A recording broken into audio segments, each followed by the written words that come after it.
Good morning बच्चों। MA final economics के paper Indian banking system में आज हम सहकारी बैंकों के संबंध में या सहकारी आंदोलन के संबंध में मृधा समिति के संदर्भ को प्रस्तुत करेंगे। सहकारी आंदोलन को तेज करने के लिए उपाय सुझाने के लिए रामनिवास मिर्धा जी की अध्यक्षता में गठित समिति की गई। इस समिति ने दिसंबर 1995 में अपनी रिपोर्ट पेश की। मृधा समिति के विभिन्न उद्देश्य थे। पहला मुख्य उद्देश्य था कि सहकारी आंदोलन को नीतिगत समर्थन देने के प्रावधान के संदर्भ में अध्ययन और सिफारिशें करना। दूसरा प्रमुख उद्देश्य था सहकारी आंदोलन के संदर्भ में, सहकारिता के संदर्भ में संरचनात्मक सुधार किए जाएं और किस प्रकार किए जाएं।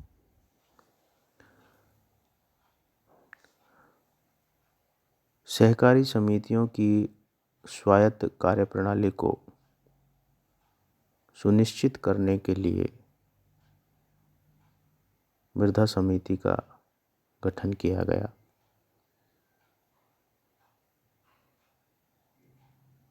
सहकारी समितियों की स्वायत्तता सुनिश्चित होने के पश्चात सहकारी आंदोलन की गति भी तेजी पकड़ने के लिए विभिन्न उपाय मृधा समिति में बताए गए।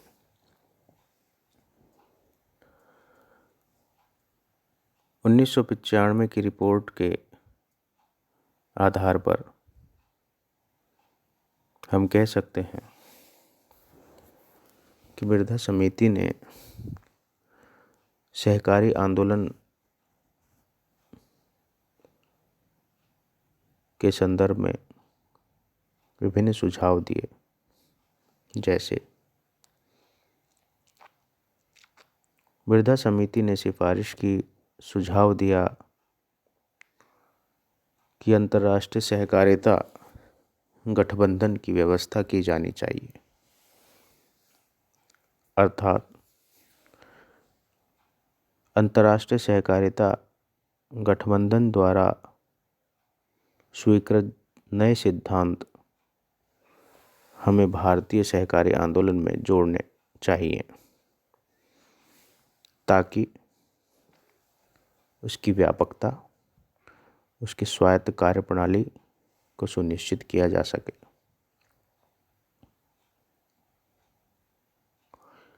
मृधा समिति ने सुझाव दिया कि देश में बहुराज्य सहकारिता समितियों का गठन किया जाना चाहिए।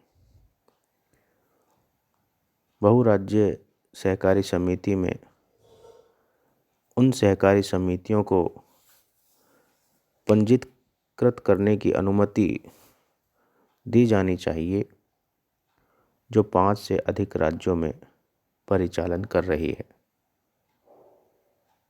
हर राज्य में कम से कम एक सहकारी समिति होने पर बहुराज्य समिति के रूप में पंजीकरण के लिए विचार विमर्श किया जाना चाहिए।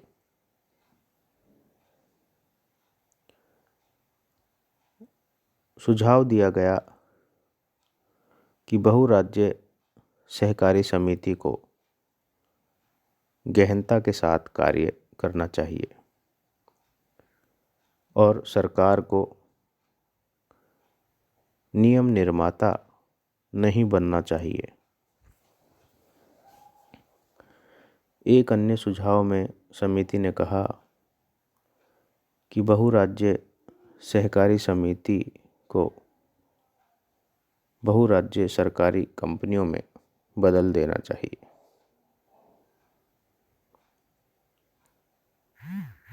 उन्नीस सौ 61 में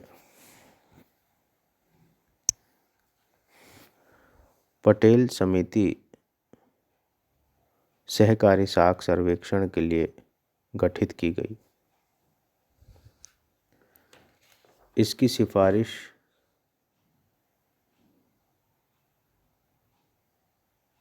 सहकारी आंदोलन की व्यापकता प्रगतिशीलता के संदर्भ में थी।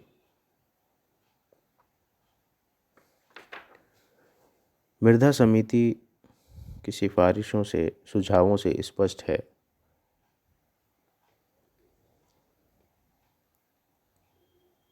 कि मृधा समिति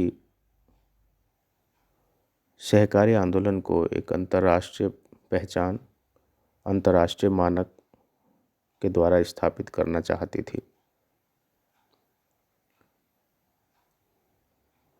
और उन्होंने अनेक राज्यों के आधार पर, अनेक राज्यों के स्तर पर सहकारी समितियों के गठन की बात कही। उन्होंने स्पष्ट किया कि सरकार को सहकारिता के संबंध में नियम निर्माता नहीं बनना चाहिए, बल्कि सहकारी समितियों को स्वायत्तता प्रदान की जानी चाहिए।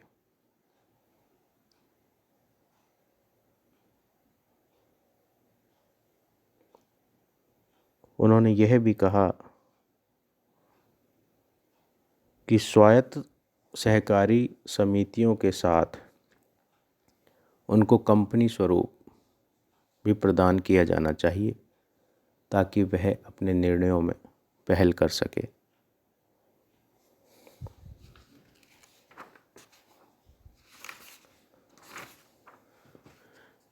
सहकारी आंदोलन से अनेक लाभ प्राप्त हुए। पहला, सस्ती ब्याज दर पर ऋण प्राप्त हुए हैं और यह ब्याज सामान्य 6% वार्षिक रहा है। सहकारी आंदोलन की स्थापना के परिणाम स्वरूप साहूकारों को पूर्णतः समाप्त तो नहीं किया जा सका, लेकिन यह जरूर है कि उन साहूकारों का वर्चस्व तोड़ दिया गया और आज कृषि ऋणों का लगभग 48% ऋण सहकारी समितियों द्वारा दिया जा रहा है।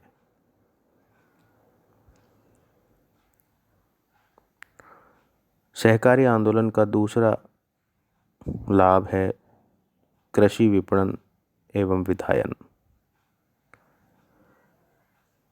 इन सहकारी समितियों के माध्यम से समिति सदस्य आवश्यक वस्तुएं सस्ते में खरीद पाती हैं।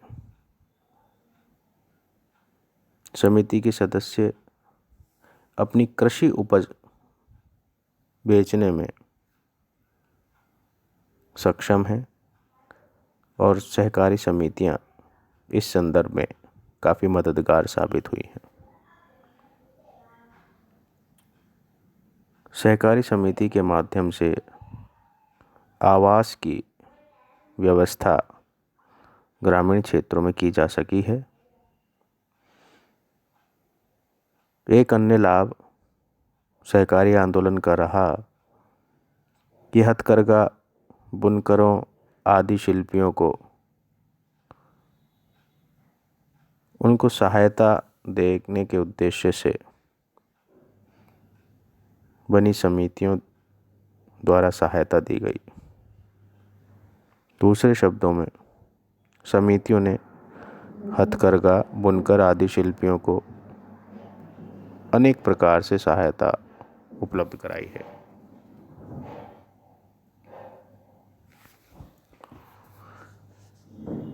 सहकारी आंदोलन की मजबूती के लिए आवश्यक है कि सरकार का हस्तक्षेप सहकारिता में कम से कम हो।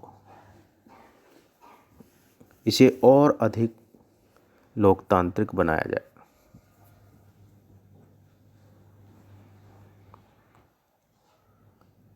सहकारी क्षेत्र चूंकि राज्य का विषय है, अतः इनमें विषमता पाई जा सकती है। बहुराज्य सहकारी समिति कानून में संशोधन के द्वारा इस समस्या का निराकरण किया जा सकता है। सहकारी आंदोलन के अंतर्गत सहकारी समितियां अनेक लाभ प्रदान करती हैं, फिर भी सहकारी आंदोलन की अनेक कमियां स्पष्ट नजर आती है, जिसकी जांच अखिल भारतीय ग्रामीण साख सर्वेक्षण समिति एवं कुछ व्यक्तियों ने की। पहली कमी है सहजता का अभाव।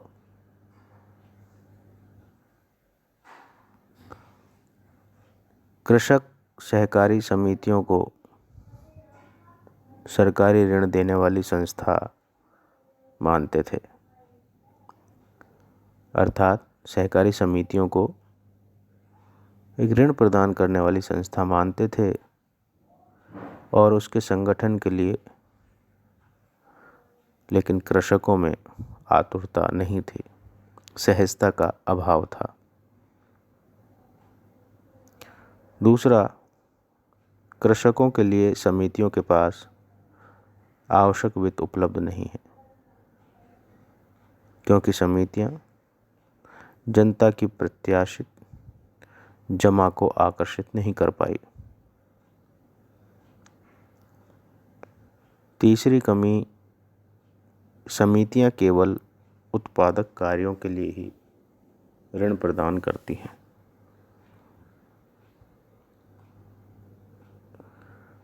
चौथी कमी सहकारी आंदोलन की है कि इसे गैर सरकारी अभिकरणों से प्रतिस्पर्धा करनी पड़ती है।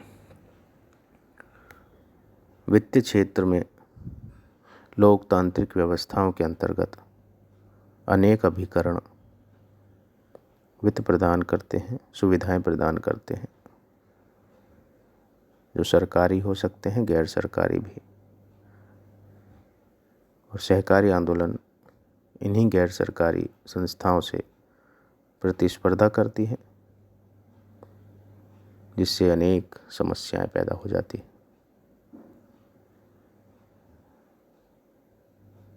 सहकारी समितियां केवल उधार कार्य करती हैं। एक अन्य कमी सहकारी समितियों का दोषपूर्ण प्रबंधन और नेतृत्व है। सहकारी समितियों में आज भी भाई भतीजावाद, जमींदारों का वर्चस्व है, जिससे ये अपने उद्देश्य में अधिक सफल नहीं हो पाई है। सरकार की मनोवृत्ति भी सहकारी आंदोलन को धीमा करने में बहुत बड़ा कारण साबित हुई है।